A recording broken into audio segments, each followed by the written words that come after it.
So great for you all to join us today. I'm Zara Bates. I'm the creative director and one of the founders of You Collective, which is a leadership and culture change consultancy. And we partner with organizations like Publicis Groupe to run and design creative, evidence-based solutions that really last. So be that from working with leaders to be braver, or teams to be more resilient, or cultures that thrive. So we're going to have a conversation. We've got around 30 minutes. Great to have you all here with us. We'll have time for Q&A at the end.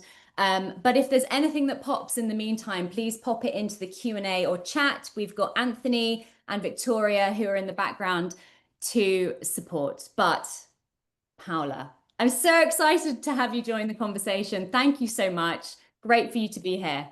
Very excited to be here. I'll say hello quickly as well. So I'm Paola, my pronouns are she, her. I'm the Senior Director of Learning Development for Publicis Groupe. Hopefully we'll make the next 30 minutes as engaging as possible and ask questions away. There is no stupid question and we are curious to know what you want to know. Thank you so much. I mean, I'm so excited because we spend so much time talking about projects and to actually have this time to step back and reflect. And for me also, just personally, to understand a little bit behind the magic of, this team that supports 29 agencies. 30 now, 30. But yes, still growing. Okay, so 30 agencies. You're an award-winning, multi-award-winning L&D team. And also this juggle and this interesting piece around balancing global and regional priorities. So I'm really excited for the conversation. Thank you for taking the time.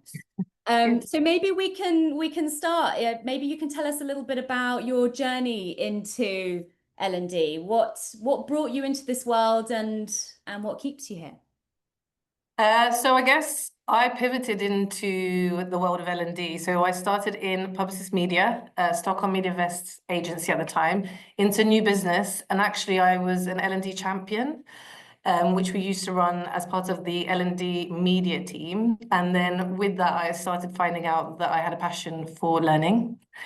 And actually, if you go back to my childhood days, I wanted to be a teacher. So I feel like I've probably become one in a different way through what we do here at Publicis Groupe. And I guess after 4 years, I started thinking about, I didn't want to do new business anymore. It's quite a hard job to stay in, but learn so many things from leaders across different agencies. So I wanted to keep that exposure of being able to work with so many leaders and how you can learn from what agencies do. So started kind of mapping out what did I want to keep as part of the job and what did I want to kind of leave behind, and then had conversations with the L&D team at the time that we had in Publicis Media. And luckily, there was a role there as an L&D business partner. So I then took the risk and pivoted into learning and development. And actually, what I then was thinking that we could do, which brought me more passion, was how do we package L&D, was the expertise I was going to bring in. So I didn't necessarily have an L&D background, all the kind of certifications that you have, such as CIPD. Took the risk, and actually Joyce at the time took the risk on me coming to the team. So I did quite a pivot of career and took the strengths and area I was good at, hopefully, because some of it has worked, and transitioned into learning and development, where I am now for five to 5.5 years. Ta-da! Where's that time gone? So obviously bringing so much agency experience into the role. So you mentioned like sort of packaging, but you did also say took the risk. Tell me a little bit more about that. What felt risky? I guess it's moving into a space that you are maybe not sure is going to work out, but you have the passion for it. And as an L&D champion, I used to already support the team on certain things like talking about new business and educating people on new business training, for example. So I had some insight into it, but wasn't sure necessarily if I had all the skills and capabilities to shift into it. So it was a bit of a risk because I went from business development to learning development, so kept the development piece. But I also thought I could bring that kind of knowledge from the business and actually translate that into learning and development. So the risk was more just, I don't know if this is going to work out, but we're going to give it a try. And actually they are taking the trust in me to do it as a role. So there was almost nothing to lose because where I was, I didn't want to be any longer. So it was nice to just explore what I could be doing. And then with the packaging piece, I guess when I learned new business, we do a lot of presentations, we do pitch theatre. And I learned a lot about what we do in media in terms of adverts and people seeing adverts 32 times to convert into a product. So I thought I could take a lot of the knowledge of branding and packaging, because a lot of the training was already there in terms of packaging, but could have been even more engaging and having an emotional connection with people, like the color that we use in terms of branding, the language, how do we make people care for learning in a way of how we package it and people see it. So I thought that was something I was going to experiment in, and branded a lot of L&D, because a lot of what we do for clients in advertising communication. But actually, if we bring a lot of that in-house with the expertise we have, I then packaged a lot of the learning. So it wouldn't just be like a Word document with training. How could we make some of the colors, the language, maybe people in terms of advertising L&D in that way? And it's worked. But it hasn't been easy, so it's not a smooth, easy ride either. I think you have to experiment and try in different ways and how you do that. But it's also bringing the team together on that journey. And we have lots of creative people. So we worked with the Chief Creative Officer at the time, Ben Mooch, who's still in Publicis Groupe doing amazing work. And he helped us rebrand a lot of that as well. So I think it's tapping into the network expertise and people. Nice. Oh my God. I mean, so much in there. I'm like, I need to know more about, tell me more about the brand. You mentioned colors and you mentioned pulling on expertise, but also your own personal experience of pitch, storytelling and theatre. What does that look like for an L&D team, or what might that feel like for the agencies that you're supporting?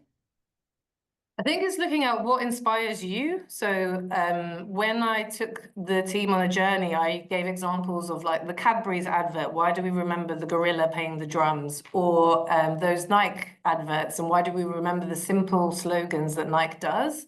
And if you don't see it anywhere, I've always really enjoyed the marketing, I guess, and psychology of things.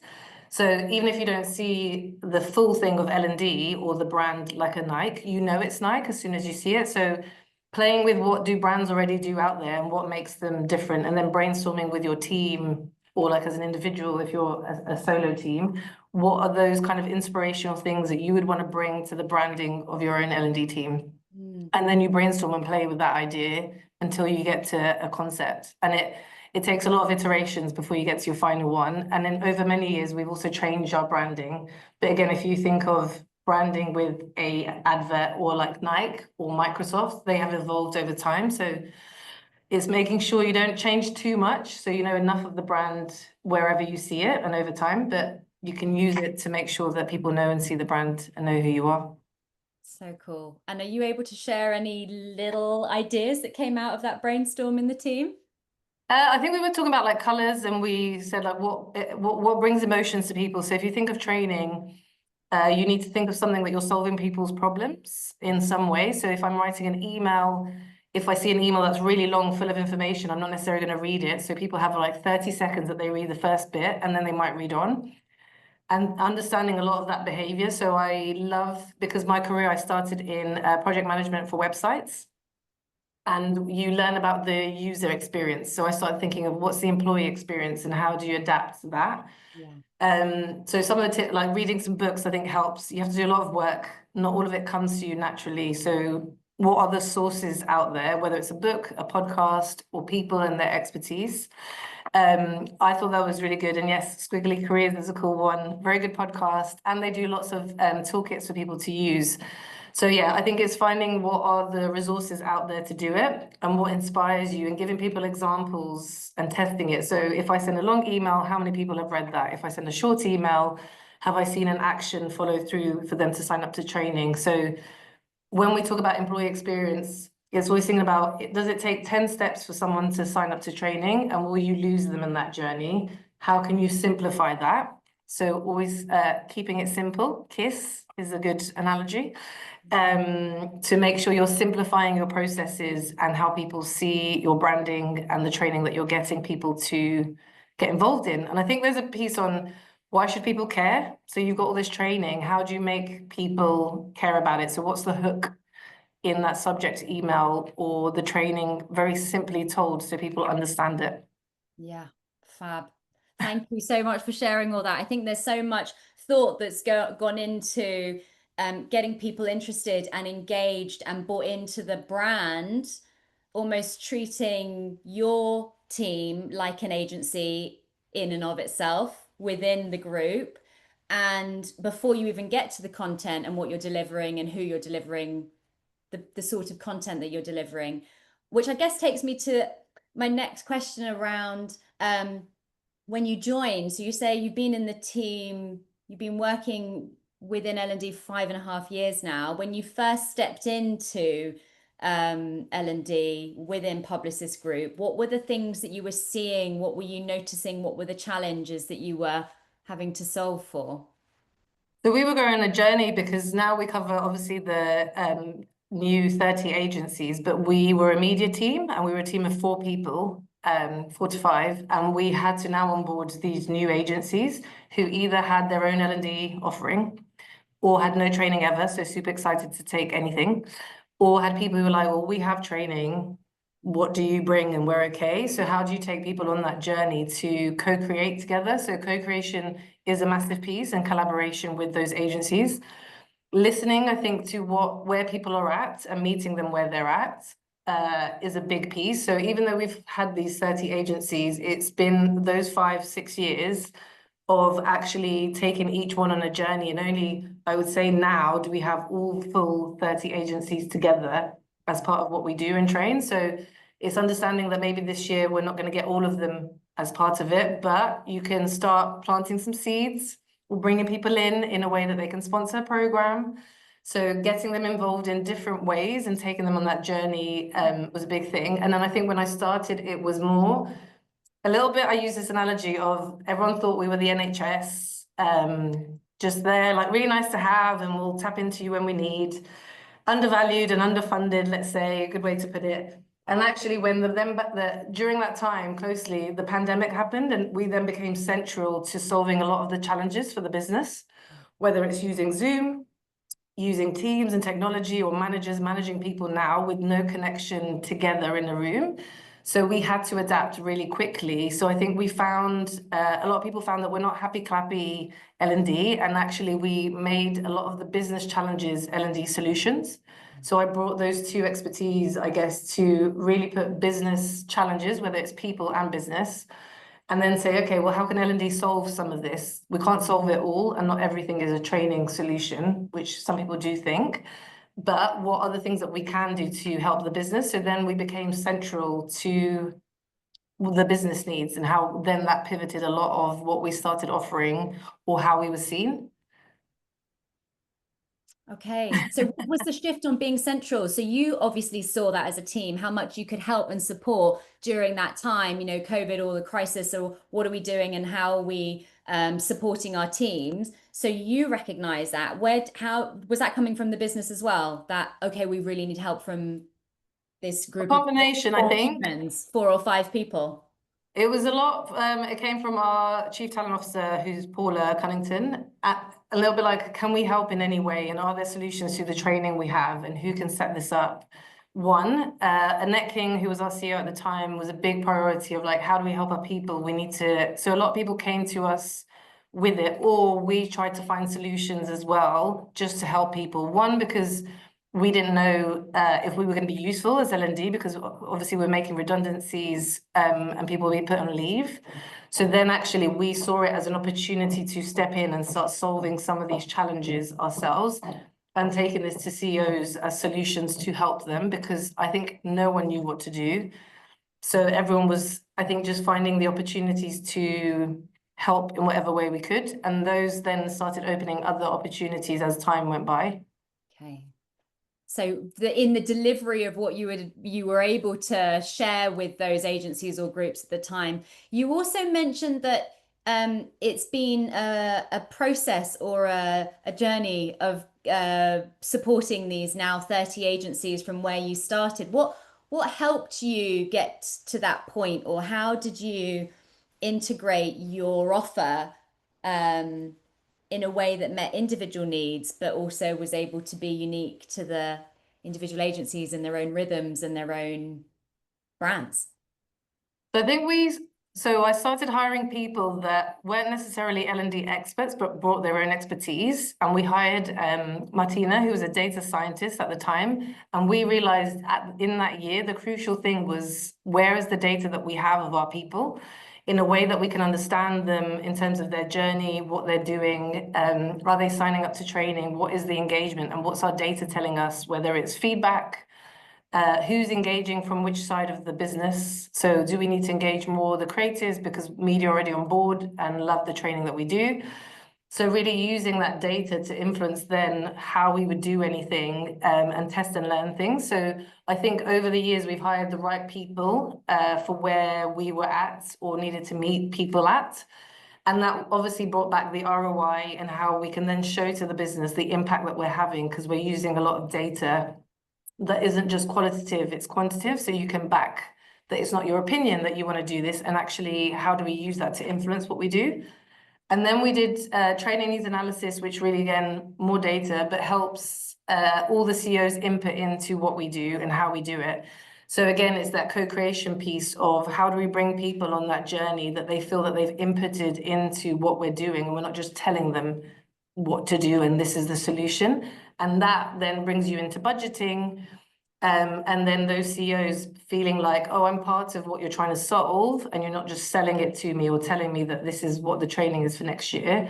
Actually, I've inputted into it, and now I'm seeing what that is turning out to be as a L&D solution and training for people. So I think there was an element of using data at the right time, which was the first kind of year we did that, and then using feedback, ROI, the surveys, and then going into the commercial element of it, of actually we're using our budget smarter, not hard. So we're working smarter, not harder, and we're scaling what we can do.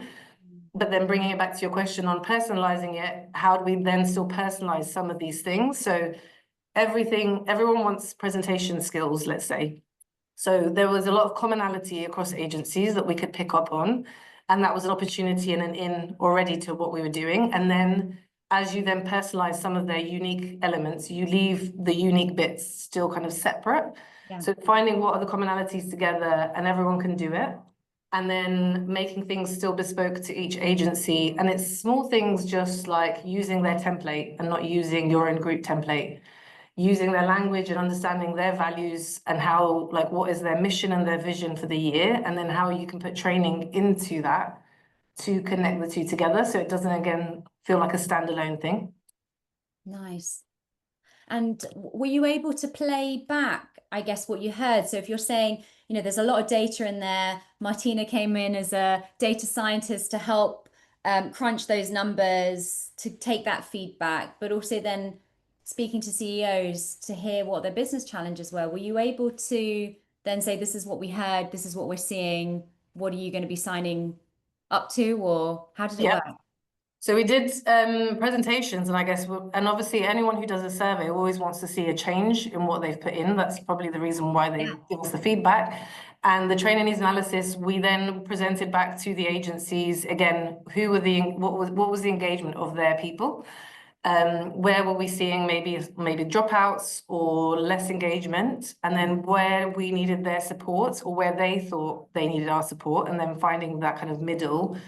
So again, when they talked about like pitching training or client work, if we know that that was a key challenge, we would ask them to maybe promote some of that training for their own agencies. And if it comes from them, people are more likely to engage with that.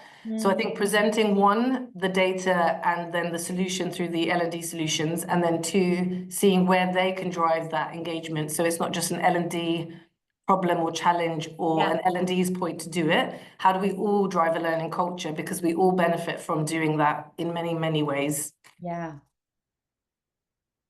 And I guess that sort of leads to this ethos around power of one, and how it's so fundamental to Publicis Groups, and how all of the 30 agencies work and collaborate together. How have you found you've been able to weave that in successfully into your learning strategy? I mean, I'm already starting to hear the commonalities versus the unique bits, but how has that been embedded, and what was the journey of getting there?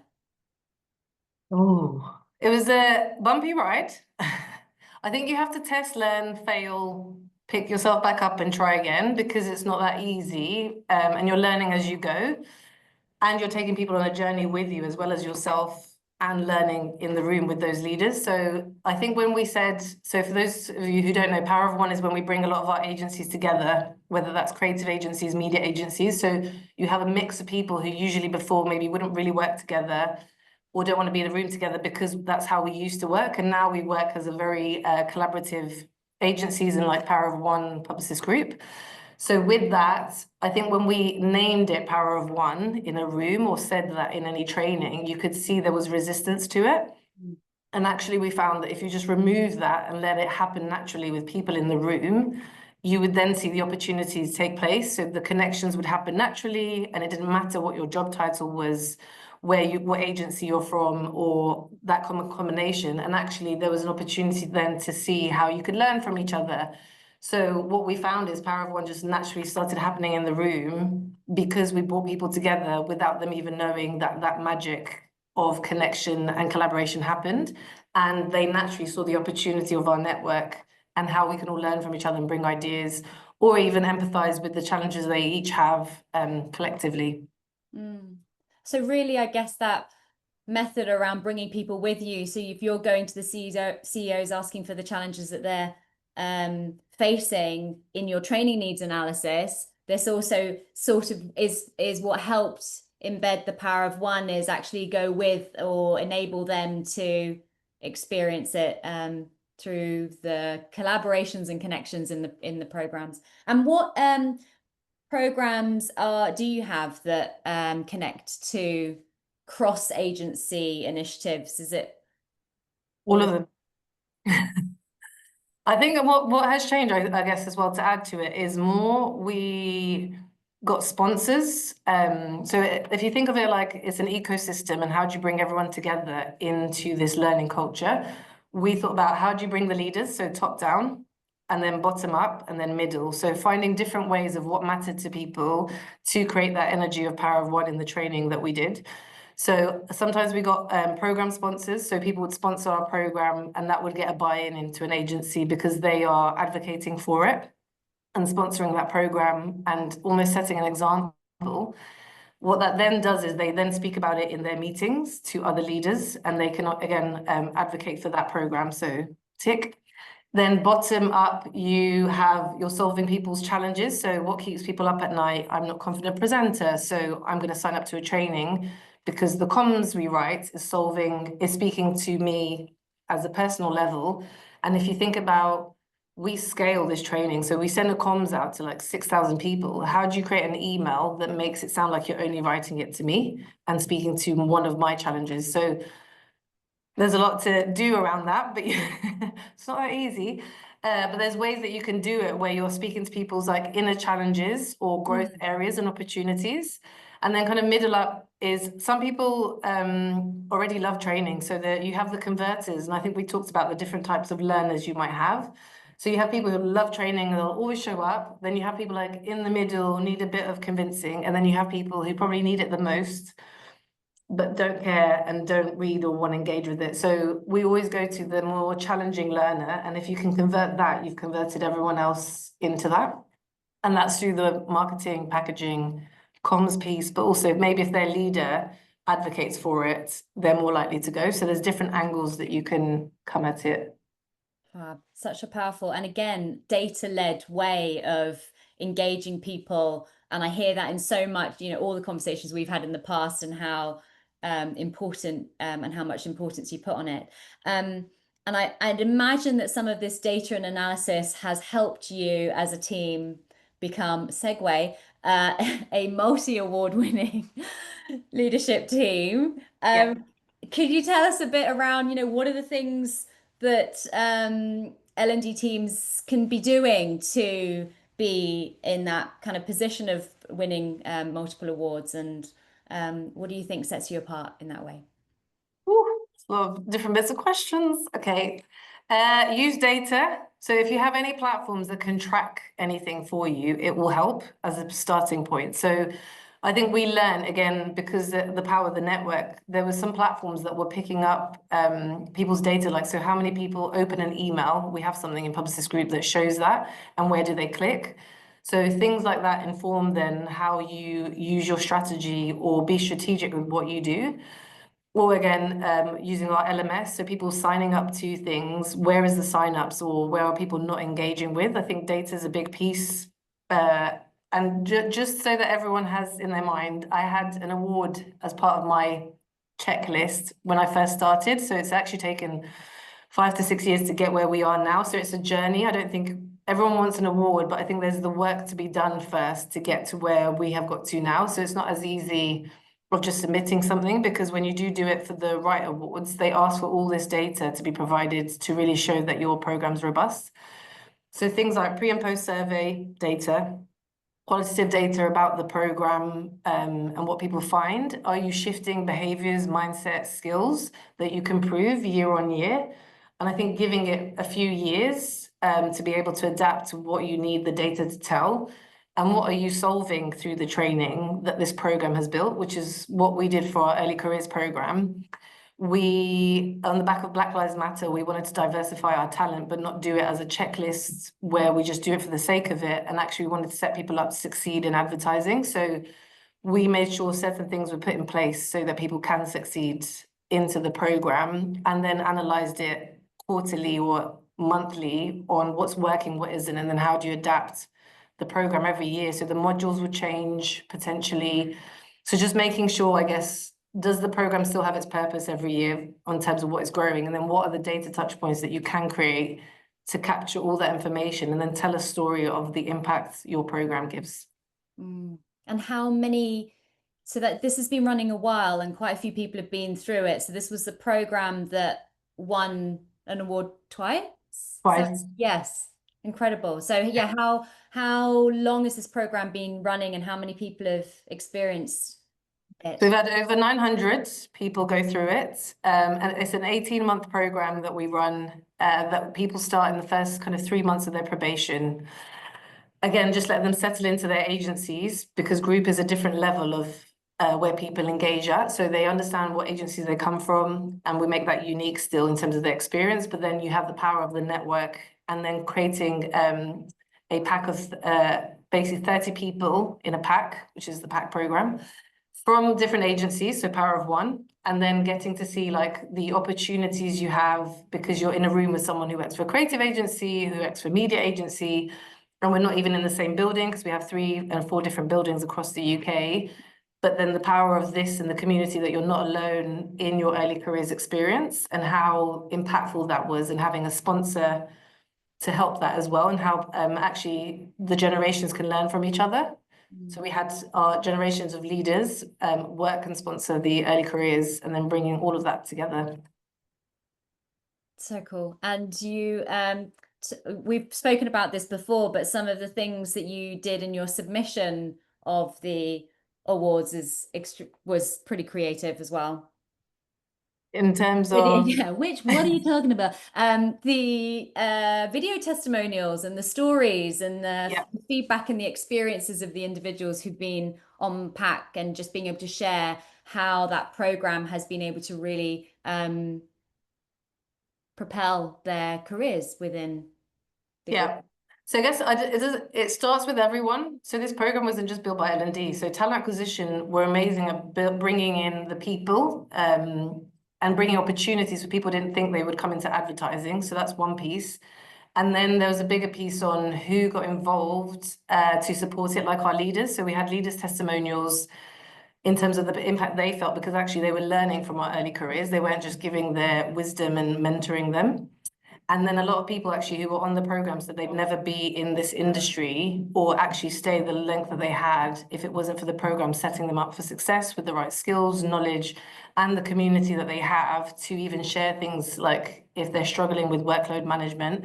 So a lot of psychological safety and space was created so that they can speak to us of what challenges they had, and so that we can take them on that journey. So a lot of the award was covering all the different elements of the data points, from when we recruit to how we retain them, but also their feedback and their testimonials at all different levels of that whole experience as the pack community. Incredible. And how you've used that feedback to constantly evolve the content for each pack. Yeah, so you can always, even though we submitted for the award, obviously the program can't stay the same for every year because the modules maybe change based on what people need. And because I think the programs are always almost like babies when you start off, like it's still a seed that's growing. And you have to nurture it to get to a point where it's ready for an award, which takes many years, and then it's kind of ready because it's blossomed into a great program. But it's a lot of failing, learning, relearning, testing, doing focus groups, surveys, and different elements to really change it and innovate it. Thank you. And thank you for sharing that was something that was on your goals list when you start. I think it's important to see the working out, the hard work and effort that goes behind what some people might just see as their success or their awards. I guess we can't not have a conversation about the future and where L&D is going, and I guess some of the challenges that you're maybe leaning into or exploring a little bit in the team. What some of the things that you're focusing on? Of course, we will be saying the word AI all of the time. What's that? What's that? Tell me more. Say more. So, AI, disruption, change, all of these words, of course, we're all experiencing them and facing them. I'm curious, Paola, what are some of the things that you're focusing on in terms of the future of L&D at Publicis Groupe UK? I think it's the bit of reassessing constantly what you're doing. What got you here might not get you there, which we talk about a lot with U Collective. So even though there's programs that have been great and successful up until now, we're now looking at what do we need to maybe pause or drop, because actually in the world of AI, we now need to pivot into something new. So I think we're analyzing a lot on where are we now and where are we going with these future skills. And obviously AI is a big piece of that. So how do we make AI part of everyone's day-to-day? I think only now we're realizing that everyone's now fully using it versus a year ago. And we need to meet people where they are at now with AI. And I think everyone across our agencies and levels of careers are using it in different ways. So we're almost exploring how do we meet people in their different journeys to then find a solution for AI without giving too much away. But there's that element actually of play. Yeah. And how do we play with some of these tools and not see it as a threat, but there's an opportunity to this if we find it in the right way and find the perspective of it solving or helping us in different ways. So what we're exploring is more how we're shifting these behaviors, mindset, and skills now in the world of AI and change management and ambiguity. So I don't think we have a solution yet, but there's a lots of conversations on, okay, well, if these are the tools that we're going to invest in, and this is what we're going to use in our day-to-day, what's going to change and how we constantly adapt and almost see opportunities in this and not see it as a threat and play with it as part of people's day-to-day and incorporate it into their day-to-day lives, which is going to be a journey. And I think we're going to have to keep being agile and innovating with what we do and figuring out what works, what doesn't, and then how we keep evolving it. But you just have to try and just see what people are saying. And I think speaking to people out there is really important, not thinking you have the solution and you're going to put a program in place that's AI-led and here it is for the year. No, it won't. It is constantly changing every day. So I think it's having something flexible in your framework or how we style it will be really important to then keep adapting it as we go. Nice. And I guess you've had that approach throughout, and it's almost keeping that loose framework and that curiosity around what do the business needs, but perhaps maybe will it feel a bit more fluid and flexible than it has done in the past? Yeah, 100%. But I think also not forgetting the people skills are going to be even more important again because of how we're going to work. So that's another focus of us for next year is what are the people elements that we need to put in place or dial up more, because we do SDI, which is our psychometric tool. So how do we keep connecting people and the people element and the power of experiences and people being in the room while also trying to think of our future skills and AI running together, but complementing each other to be able to adapt into it all. What's the answer? I'm kidding. I don't think anyone knows. I think just see it as an opportunity and play with it and see where it takes you. And some of it might fail. You might drop of it halfway through, but only if you try, you'll know. So try. Amazing. Thank you so much. I would love us to open up some questions to the group. So if anyone does have any questions, please pop them in chat and let us know. I think we've got one from Scott. Would you suggest that L&D practitioners try to get experience working in other departments in order to understand their development needs? So sort of your journey and your experience. I think so. Well, there's an opportunity maybe to bring subject matter experts in. So we work with a lot of subject matter experts. We're never always going to know everything. People love to talk about themselves and what they do. So there's always an opportunity to go for coffee with someone and say, okay, maybe commerce is going to be a big thing next year. How do I speak to the chief commerce officer or someone who works in commerce and almost understand what they do?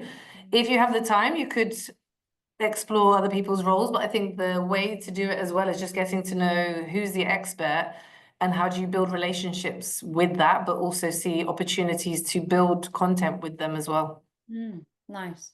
And so finding a way to get curious, not necessarily having to go and live that experience, but ask them, okay, And I think that just to add as well, adding it to the training needs analysis, if you think there's an element. So we roll out the training needs analysis across the whole business, but there's always the last box at the end that can say, like, is there anything else that you think we should be exploring? Have we missed anything based on the other sections that we have covered? And then that's an opportunity to then reach out to that person and explore more of that conversation on any other training needs. Fab, thank you. We've got another question. How do you manage the balance between the individual agency identities and strategic alignment? Is it the same for all? Are there different approaches based on the brand? Thank you, Angela. Very good question. I think you have to just adapt. So you almost see it as like you have a menu for people and they can pick a mix what they want and make it part of what they need. So we would never go in and say, you need to use our template and our language, because I guess they will see us more as the corporate side of the business. So if we can adapt to their language and ways of working, we have the training. And someone many years ago said to me as a CEO, it's almost like giving people the ingredients of a cake, and everyone still bakes their own cake, but the cake comes out slightly different to each person.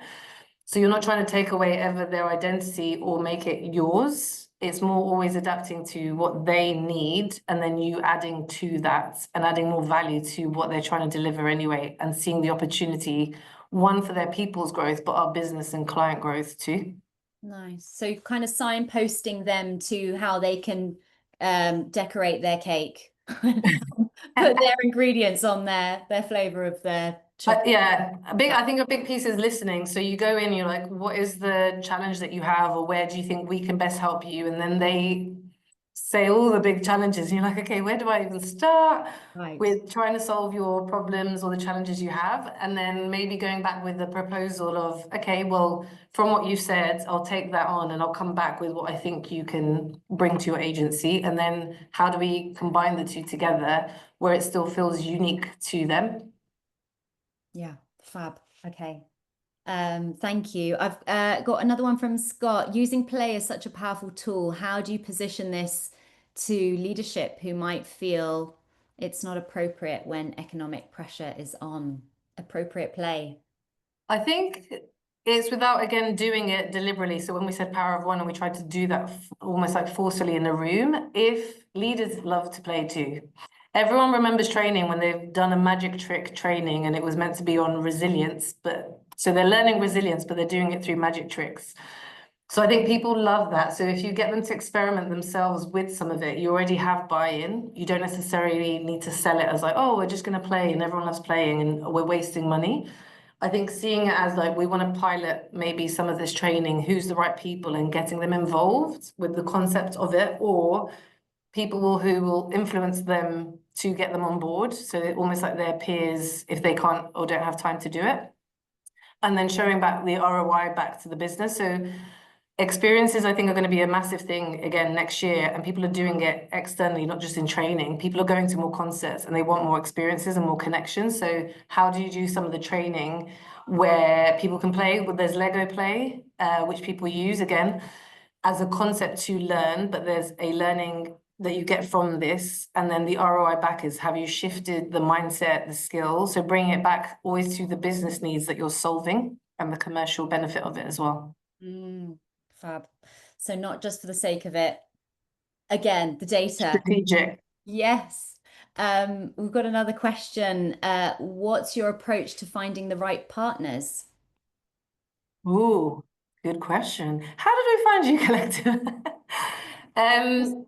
We do it, so every year we innovate our partners.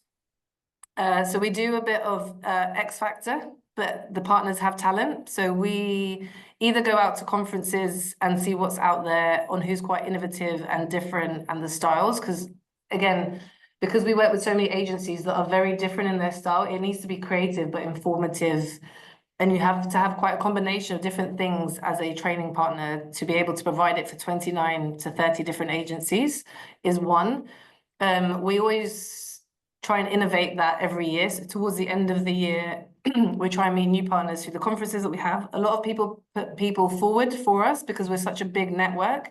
We now get CEOs and leaders sending us partners that we work with. And I think it's just seeing what's out there, like a Squiggly Career or D&AD Festival. So trying to see the different types, again, not just one conference and you're going to find them all. I think it's having a variety and either sending your team if you've got a big enough team or sharing that if you've got an L&D community to do that in as well. Nice.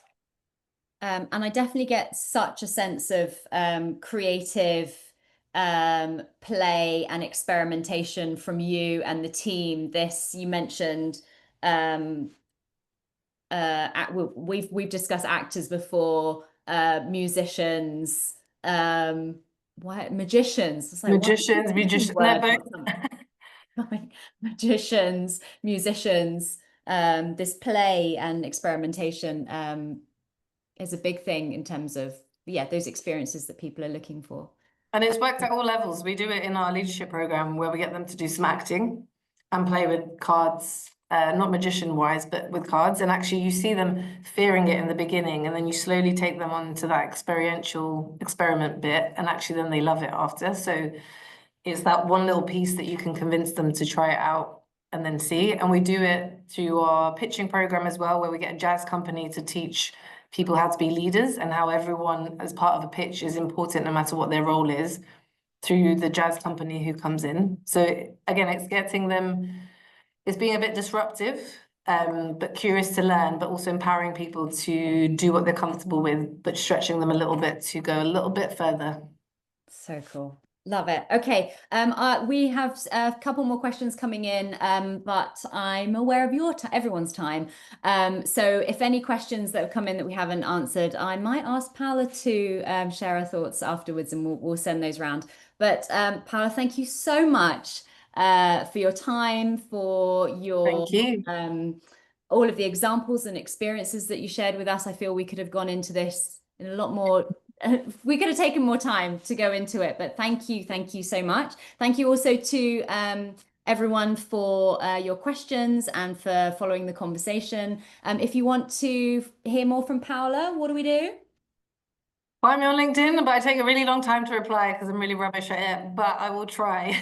Amazing. So on LinkedIn, Paola De Marchi, thank you so much. And everyone who joined, thank you for being part of this conversation. We hope you feel inspired and full of ideas to take back to your teams, and have a wonderful rest of your day.